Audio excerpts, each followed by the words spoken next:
All right, so we got to talk. In this video, we're going to answer the question, can anyone become rich without startup capital, connections, or luck?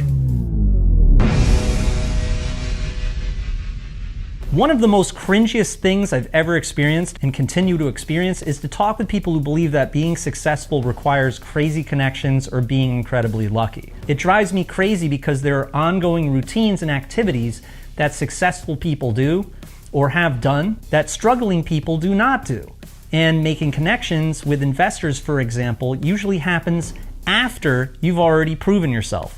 No one is just going to throw money at you for no reason. So I hope you get a ton of value out of this video, as I'm going to attempt to give you the proper mindset to be independently wealthy. So first, put the necessary blinders on to get rid of the voices in your head that say you can't do something because you don't have this or that, or because you don't have a list, or because your location is inadequate, or whatever. Whatever your mindset has been prior to watching this video, I'm sure that you'll agree with most of what I say, and if not, you'll definitely agree with at least some of what I say, if that makes sense. I have a ton of respect for people who are proud of what they do no matter what it is. Our armed service members, firefighters, or factory workers, for example, are carrying out very important work, obviously. But if you are unhappy with what you do and you don't think that you can achieve anything better, then I'm hoping I can help out a bit and give you some real strategies to help your mindset. So if you've got a friend that needs help in this area, for instance, you could share this with them and it'll probably help. So before I prove that you can get rich, even if you are not lucky at all or don't have connections,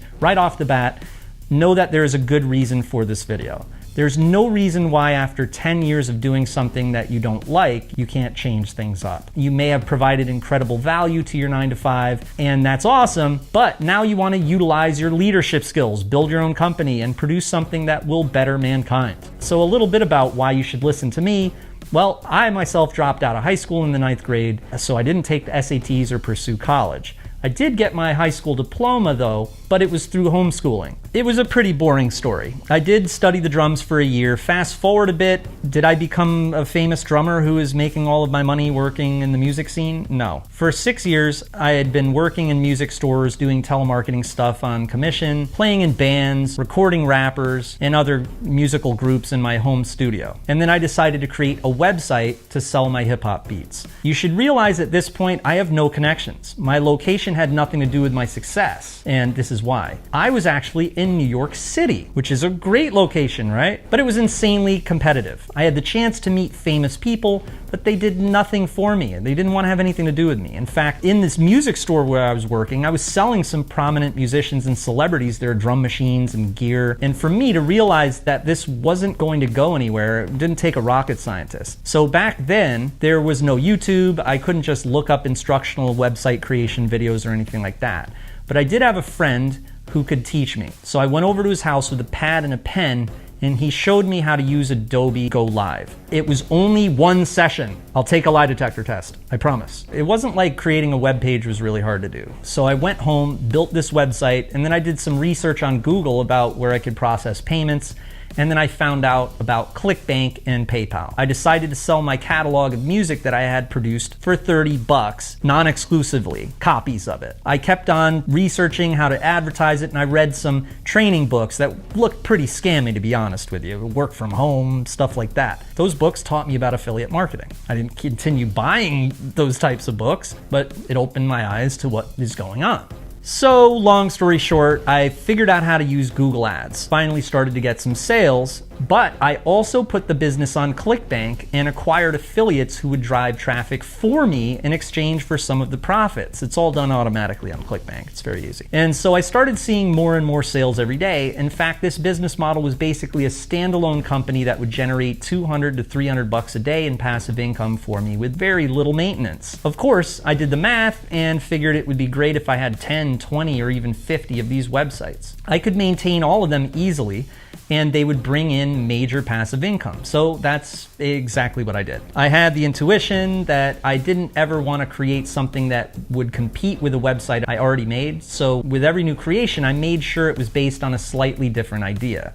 So after 2 to 3 years of doing this, all kinds of business models were opening up to me as well. Learned how to sell websites and stuff like that, right? Now, I've sold businesses for crazy lump sums, used YouTube for content creation for affiliate marketing, got paid from Google AdSense for blogs I've published, and so on. But meeting other entrepreneurs like myself in the forums or whatnot, and walking into rooms with only the top performers on different platforms has shown me that we all have multiple things in common. Creative minds, a strong belief in oneself, a natural leadership ability, and being able to enjoy solitude in the process of creating, producing, or developing. Your business model, systems, and drive needs to employ an individual mindset, divorced from outside society and its collective ideals. You need the ability to stay home on Halloween when all your friends are going out to some Halloween party. You know that even if they're gonna give you a guilt trip, that after a few years, you've created something massive, and then you can invite those same friends over for a party at your mansion. If you did go out when they pressured you, your productivity and your drive could go out the window after a night of drinking. The marathon of writing that you were doing could be deflated. You need to enjoy the high of forcing yourself to stay in a productive mindset for a long time.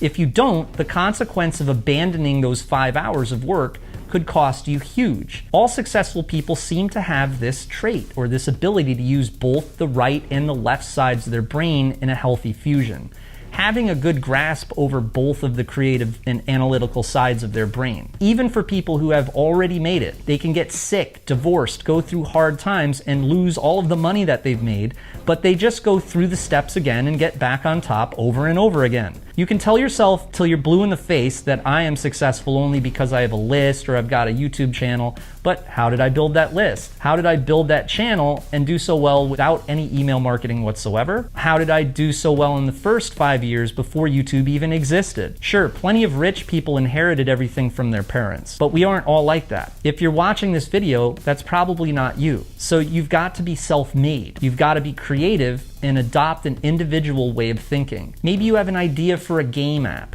so you could invest the money that you make with your day job back into hiring someone with coding skills to make your app a reality. That might only be $500, and who knows what kinds of connections that might bring too. So because I've personally lived through it and saw the results of something I've created, I just don't agree with someone who makes excuses. I'm not super special. It's not how intelligent you are that determines if you'll be successful. It's your day in and day out behaviors and activities and your discipline that make the difference. Many people I meet are incredible problem solvers. Mechanics or even modified race car engineers, right, are problem solvers. They invent solutions to fix problems with vehicles. In the case of someone who's been undereducated, that can still be remedied at any age. If you're not in a country that limits your access to the internet or restricts you from running your own business, then you really don't have any excuses. I know people who have terminal diseases that still focus, build skill over the long term because of an addiction to the high or euphoria that pushing yourself in this way creates. Yes, I'm incredibly successful now, but I have had incredible distractions. I've raised 4 children, gone through a brutal financially contested divorce, but I'm still here because that's where my priority is. If it were up to me, I'd add creative problem solving courses in schools from the very beginning. But anyway, whenever you see someone on YouTube talking about succeeding by creating your own business, and you immediately think that there's some kind of catch or dishonesty, maybe now you'll be able to tune those thoughts out. It's an easier life down the road if you run your own business and become a passive income entrepreneur for sure. So thank you very much for watching, and make sure to subscribe. This is Jamie Lewis, and hopefully this has helped you to better yourself and kick some ass. Now, if you want any more information, make sure to sign up at onlinegoldmine.com for awesome free information, and I'll see you on the other side. Thank you.